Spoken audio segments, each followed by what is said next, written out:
今天呢，我就带大家我们一起去看看，这个家中的碉楼。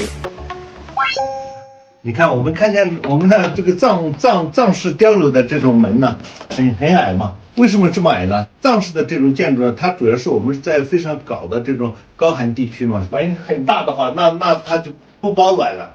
所以说，为了保暖的话，它这种房屋的藏式的这种碉楼的这个门是很矮的。其实是这真正的碉楼里面的梯步是很小的，就一个人就上去，第二个人才能上去。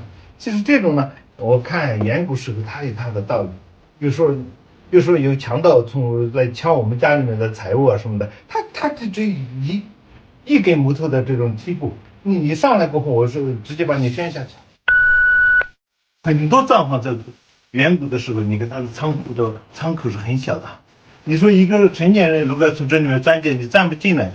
你比如进来的话，然后拿一把刀，你进来你就进不来了。可是它还有防御的功